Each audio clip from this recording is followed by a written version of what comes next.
we have to prove that sine into bracket 2x sine of x equals to 2x root of 1 minus x squared. So we have to prove that sine into bracket 2x sine of x equals to 2x root of 1 minus x squared. Now we are going to denote the x sign here using another letter of our choice. That is, let y equals the x sign of x. So wherever you see x sign of x, you are putting y there. So the equation becomes, we have sine, then 2y equals to, so we are required to prove that given that sine into bracket 2x sine of x equals to this, that's what we are required to prove. And we are denoting the x sine of x using letter y, that is y equals to the x sine of x. So now this equation becomes sine 2y equals to 2x into bracket 1 minus x squared. Now let's use compound angle formula to rewrite this sine 2y. So using sine, that is a plus b, which is equal to sine a cos b by plus sine b cos a. So now a equals to b equals to y.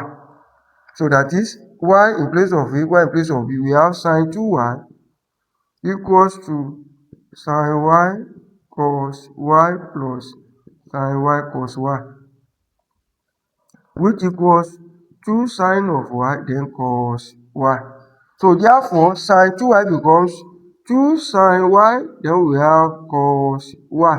From this notation now, we have y equals to sine, that is the sine inverse of x, that is the arc sine of x. We have y equals to the arc sine of x, which implies y, that is, if y equals to the arc sine of x, it implies that sine y, when this arc sine crosses the bridge to the other side of the equation, it changes to sine, that is, it will now be sine y equals to x.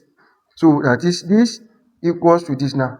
Then if sine y equals to x, we want to determine cos y so that we can substitute in terms of x. We are going to express cos y in terms of x. Using this identity, we have the sine square y plus cos square y equals to 1.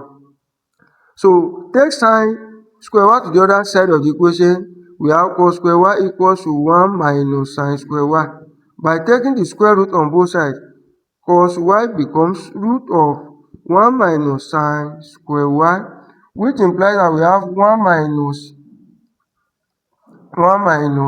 Then don't forget sine y equals to x. By substituting for sine y here, we have x raised to power 2 square root. Now it implies that sine 2y equals to 2, then sine y, in place of sine y we are using x square root of, then cos y equals to 1 minus x raised to power of 2. So this is what we are required to prove, and it has been proved as required.